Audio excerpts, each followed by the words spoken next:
Welcome to the Real Estate Pros Show, where we interview real estate investing professionals from coast to coast, as well as the service providers that serve the real estate investing industry. Our goal is simple: share what's working now to help you improve and scale your business to the next level and meet the pros that can help you get there. Real Estate Pros is powered by Investor Fuel, America's leader in helping real estate investors and professionals build the business you need to live the life you've always dreamed of. Let's start today's show. Property insurance for real estate investors doesn't have to be difficult, but it does need to be there to protect you when you need it. MyInvestorInsurance.com not only provides insurance at 15 to 30% cheaper than traditional agencies, it's built specifically for real estate investors like you. You can set up an account in about 2 minutes, get quotes on properties, turn on and turn off insurance for your fix and flip or rental properties in around 2 minutes without having to talk to anyone directly, all through our portal. There's no better way or faster way to make sure you've got the coverage you need to protect you, and no more lengthy policies either. Once you're set up, you're billed monthly and prorated by the day for however long your policy is active. It's powered by MSI, the third largest independent MGA, with 1.5 million customers and more than $1 billion in cumulative premiums written. Get set up today in about 2 minutes at myinvestorinsurance.com/fuel. Welcome to the show where we interview the nation's leading real estate entrepreneurs and service providers. Welcome if you've never been here before, or if you're joining us for the second, third, or 100th time, welcome back. I am here today with Jon Moffitt, and today we're going to be talking about his value framework, lease to legacy, seller carries, creative financing. He has an extensive background starting in the Italian restaurant business and construction of all things. And I am super excited to go all over and figure out what is most important, and then some new things that Jon is working on here as well. So just keep in mind, at Investor Fuel, we help real estate investors, service providers, and real estate entrepreneurs 2 to 5x their businesses to allow them to build the businesses they've always wanted, to allow them to live the lives they've always dreamed of. That, Jon, welcome to the show. Hey, thanks. Great to be here. Thanks for having me. You are absolutely welcome. I'm super excited to get into today's topic, but before we get started, can you just share a little bit about yourself and how you got here? Oh, yeah, absolutely. When I was young, my family had a business, and the talk around the table was, how do we improve the business? How do we get to the next level? And I came from a family that didn't have the knowledge of how to do that, and so I kind of made it my life's mission as I went through life to learn as much as I could about how to create value in the business. My parents, we got to a point where we went to sell the business, and it really wasn't worth what we thought it was worth. And so we kind of let it go, and it hit me deep. It was one of those things where, I know a lot of people that go through that. They go through that time where they want to sell their business, and they get there and it's not worth anything. So I kind of made it my mission to figure out how to improve values of business. So I have this thing called the Value Framework, which is a very extensive course that people can take that really talks about transferable value. And some of the little things is, are you in the everyday operations of the business? If you are, it's real hard when you're gone for the business to operate. Those are little things that you can work on to make your business more valuable. But one of the most important things I learned was how ownership of real estate really changes the dynamics of when people get ready to sell. One of the things that happens is if you own the real estate, there's a lot more credit facilities out there for you and different options for you at different interest rate costs to be able to find a buyer that can actually borrow money if you own the real estate. And I think the hardest thing for people is transferring from leasing a property into ownership. It's such a mystery, and how do you do it? So I have this thing called Lease to Legacy that I've rolled out that walks you through, if you can't buy right away, it talks to you about some real basic tips on, things you can do to make your lease so it's not a detriment when you go to sell. And so that's kind of where I am and who I am and what I've done. That's amazing. Now, so tell us a little bit more about what you're currently working on. Right now, I'm working on a value framework. I'm getting ready to launch here real soon. You're going to start seeing stuff all over the social media. It's called Mastering Business Transition, and it's called the Value Framework. And Stop living on an island and join the #1 mastermind in America for professional real estate investors. Investor Fuel is a community of hundreds of the nation's top investors working together to build stronger businesses and better lives. In addition to the amazing community of real estate investors acting as a board of advisors for one another, Investor Fuel members have access to 100% funding on purchase and repairs for our members only, a health insurance program, and benefits and discounts that more than pays for the membership of most of our members, meaning it's actually costing you money to not be a member of Investor Fuel. If you're looking to scale your business and build a business that allows you to live the life of your dreams, please visit investorfuel.com today and book a call with our team.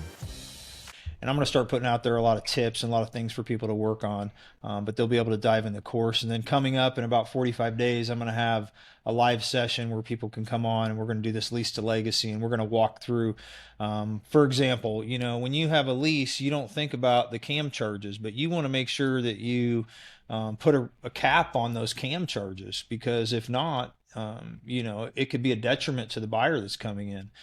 You also want to maybe put a first right of refusal in to be able to purchase the building. There's also some things like what they call a going dark period, where you can actually shut the business down if you need to. And they allow you to do that because a lot of landlords don't want those places to be empty or look empty. So those are just a few things that we cover, in the lease to legacy. We also talk about how to structure financing, right? So for example, let me walk you through a scenario.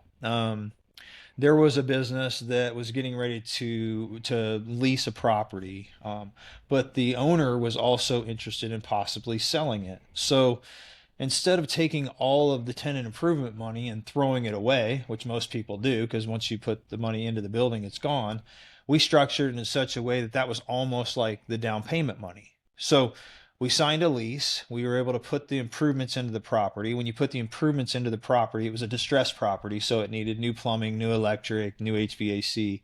It increased the value of the building.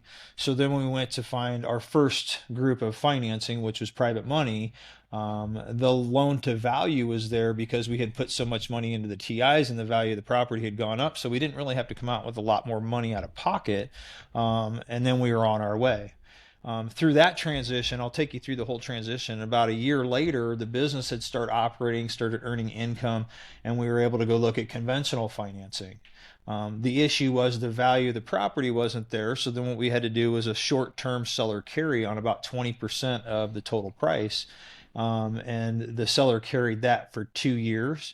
It's super important when they do that the payment and the language fits what the SBA allows, so that we were basically creating a financial structure that the SBA was okay with.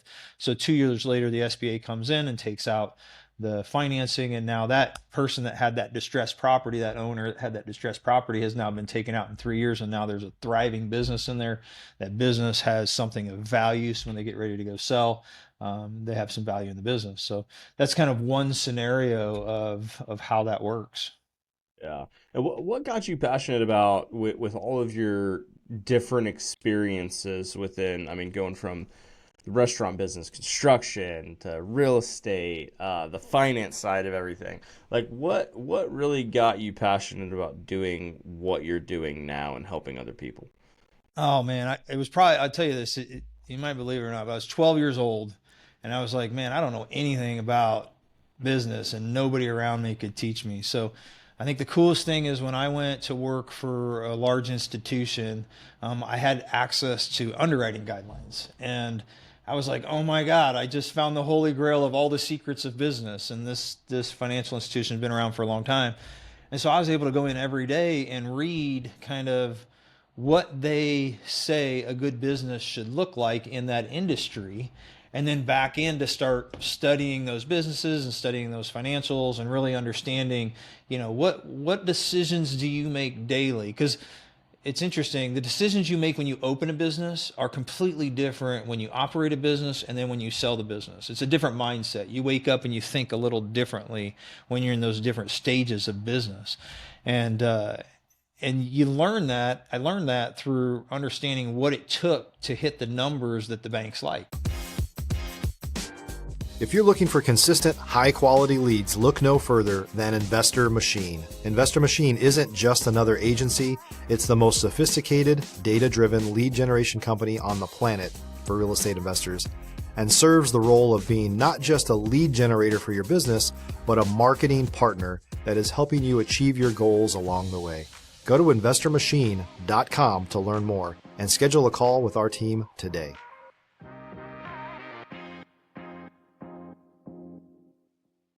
Like, they have all these acronyms that nobody in the business world understands, EBITDA, cash flow, debt service coverage, and all those things, personal financial statements. I mean, you kind of know what they are, but you don't know what they mean. And you don't know the decisions that you make daily that impact those numbers. And so what was important for me was trying to understand not only what those numbers mean, but also the decisions that the business makers they make to actually change those numbers so that when an investor or a bank or somebody wants to buy a business, they look at them and they go, the numbers look great. And oh, by the way, they have a great, operating procedures and decision making that actually maintain those numbers. They didn't just kind of fall into those numbers. They actually operate that way. And so for me, it's been a lifelong passion since I've been really young, to get in there and understand multiple different businesses, whether it's manufacturing, healthcare, construction.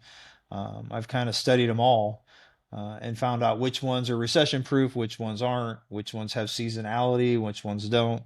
But I can tell you this, no matter the ups and downs in the business world, if you can own your real estate, you're going to weather those storms better than if you don't own your real estate.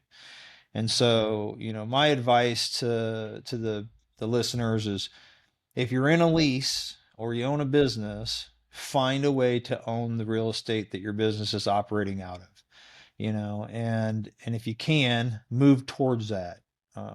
And the way you have to do that is you got to create it. You have to think that way. You have to start looking. I advise looking for distressed properties. There's a bunch of inventory right now out there in the office space. There's a bunch of retail space out there that's available. And don't be afraid to bring in some partners. Don't be afraid to, if you could be in a strip center and the strip center could go up for sale and you're like, there's no way in hell I can ever afford that. But, reach out to some people, you might be able to put a few people together and own the business and own the building together. And then if you sell the business one day, you still own the real estate and they're paying you rent. So. And so what do you see as like some common mistakes that some of these businesses are making, other than maybe not owning their real estate? What are some of the common mistakes that you see? And maybe even for like people that are in the real estate sector specifically, what do you see as some of those things?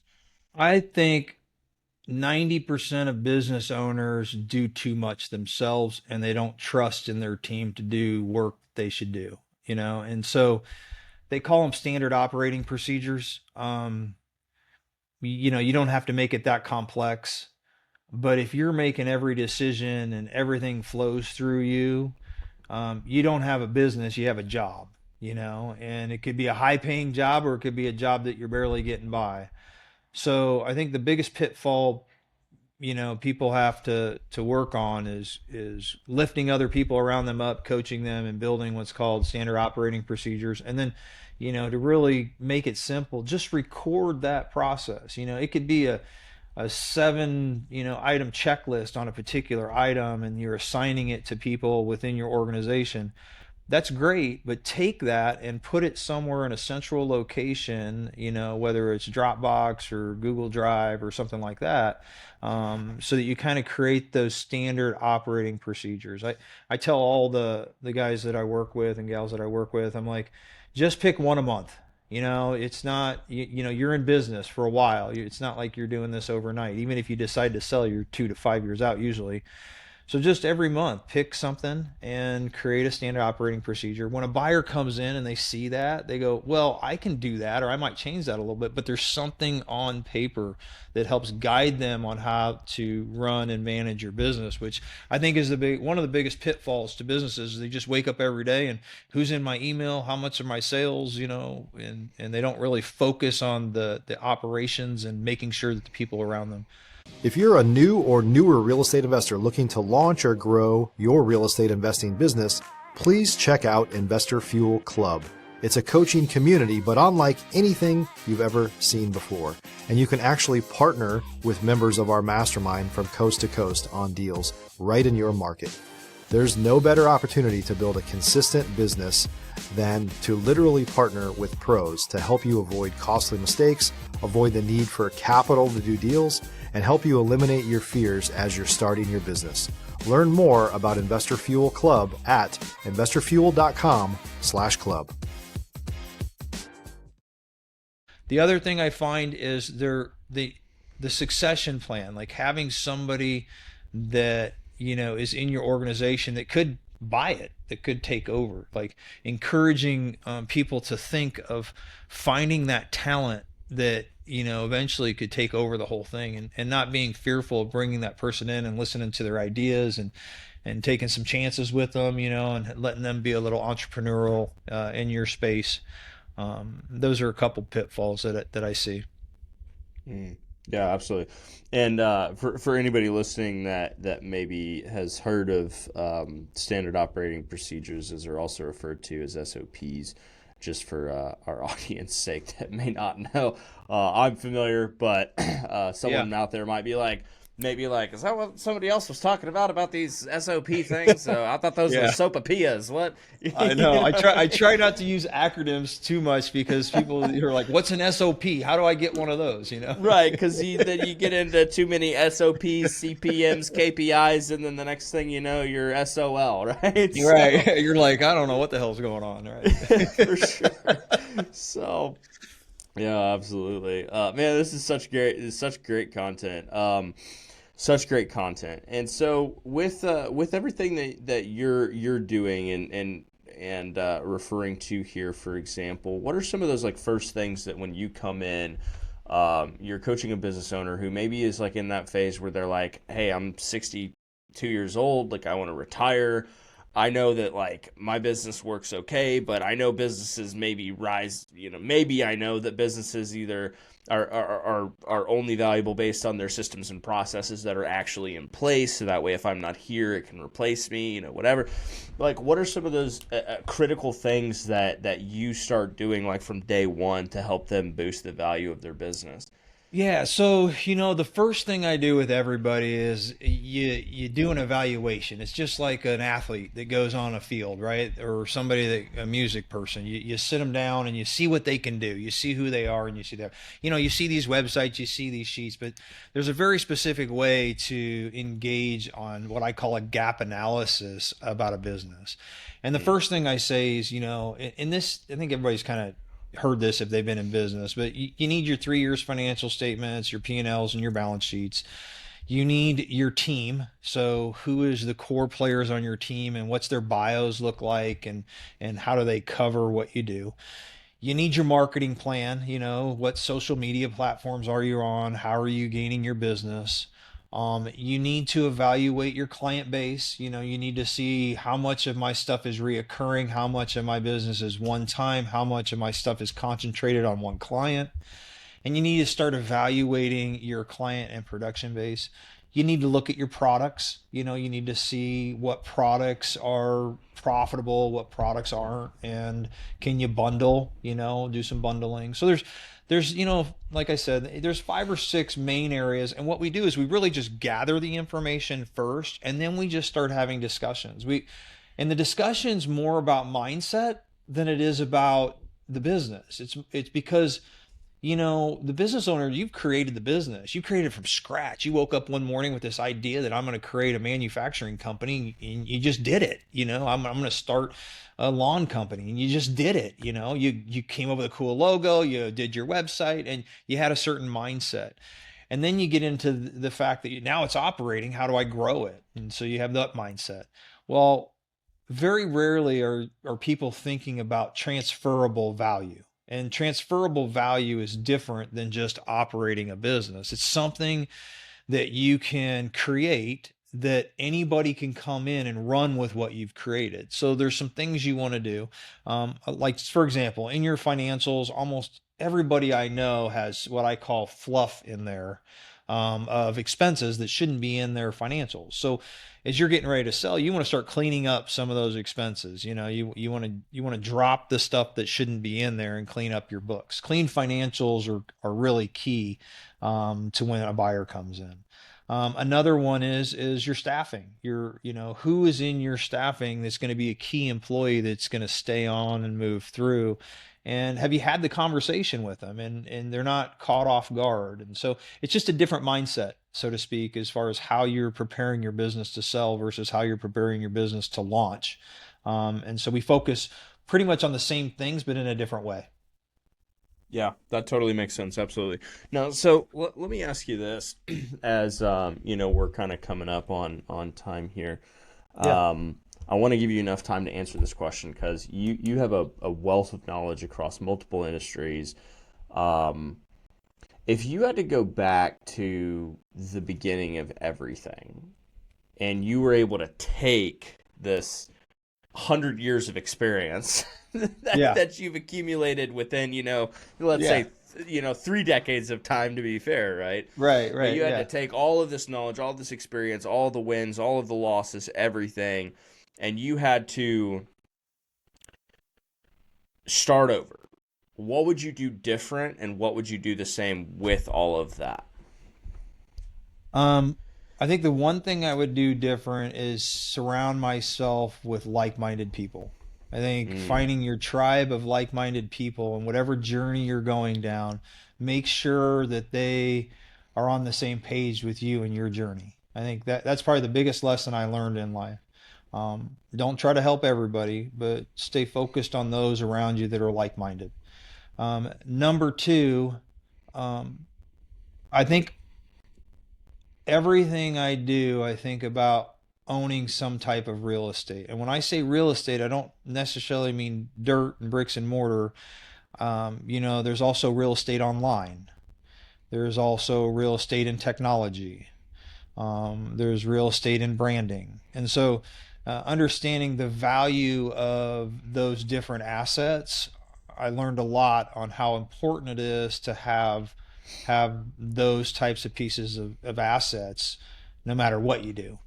And then the only thing I think outside of that is I would keep the exit in mind day one. I'd be thinking about, what do I want to do when I build this and sell it? What's my next thing? And just have that kind of in the back of the realm of everything you're building, and think about building it to hand it to somebody else to run with it, opposed to die in it or hand it off to your kid, or because they don't want it.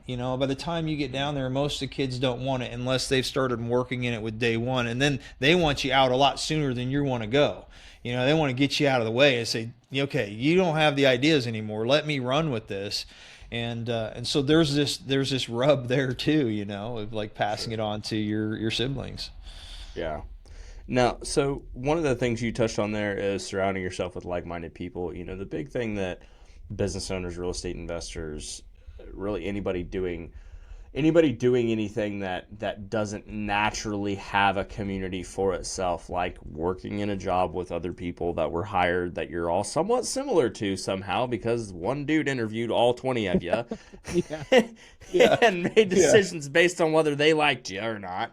And all of the natural groups that come, I think the big thing that most people find is that they're alone, like they're alone in the process. So what are some ways that you suggest people surround themselves with like-minded people? What are some things they can do to do that? Well, first of all, that's why I created My Next Stage. That's a group of like-minded people that are on the purpose of building value in their business, selling their business, and transitioning to mentorship and investment into the industries that they love. And it keeps them alive, because once you sell your business, you don't have problems to solve anymore. You don't have board meetings to go to. You don't have emails to answer. You become kind of distant from everything that made you who you were for years. So that's one thing I've done. The other thing I recommend is every single industry, I don't care who it has an association. And in that association, just get involved and just introduce yourself to everybody that comes. In there, you'll find at least one or two people that have some of the same passions as you do, and build from there. But get involved with whatever your local group is. If you're in the contractor world, get involved with the contractors, and get to know your competitors, because they're just like you, and you don't have to, competitors can get along, and you can and have a strong relationship, especially if you're competing and your products aren't quite the same and your brand's not quite the same. Don't be afraid to call up a guy and say, hey man, I love what you do. I'd love to pick your brain and get to know him. Who knows? You can put both the companies together and sell them both, and both make a crap load of money. I mean, I've done roll-ups before. We put 54 different self-storage units before together, all different brands, and put them into one brand and sold them. And these are all different people, but they all had one thing in common. They wanted to sell, right? And so that's like-mindedness in a way. So that's what I'd recommend. Get involved with whatever your local associations are. Don't be afraid to talk to your competitors. And if you want, you can join our next age group. It's on an application only process. You have to be accepted into it, because we're there to get some things done and to move the dial. We want mentors and investors and people in that stage of life where they really want to help those business owners, like you're saying, that are lost and don't have friends. We want to give them a companion. A guy just sold a construction company for, $20 million. He's bored and he's like, what do I do? I'm like, well, just go tell a construction company that just started that's doing $2 million a year and help them build that. And he goes, that sounds like fun. Let's go do that, And it's really cool, because then, if they need help buying some real estate or whatever, he goes, hey man, I got some extra cash for myself. I'll be your bank, And so it just becomes a really great community of people lifting each other up, rising the tide. I believe in rising the tide with everybody around us. So, for sure. Well, Jon, thanks so much for being on the show today. So I kind of plugged it a little bit there, but if anyone wants to learn more about you specifically or what you're working on, where's the best place they should go for that? JonPMoffitt.com. Awesome. Sounds great. Well, everyone, I hope you enjoyed today's show. We'll see you in the next episode, but thanks for joining us, and make sure to subscribe and learn more about InvestorFuel at www.investorfuel.com. We'll see you in the next episode. Thanks so much for being here. Thank you, guys. Yeah, thank you. Thanks for joining us for today's Real Estate Pros Show. You can learn more about the amazing benefits of the Investor Fuel Mastermind community, including surrounding yourself with hundreds of other rock stars, 100% financing for your deals, and members-only discounts from vendors you're likely already using that, as a member of Investor Fuel, will save you more than the cost of your membership. Visit investorfuel.com to learn more. If you're interested in joining us as a guest of this show, please visit investorfuel.com/pros to apply. You can also check the show notes for access to free resources, how to get access to world-class lead generation, and much more. Don't forget to subscribe so you never miss another episode. Have a great day. We'll see you on the next show.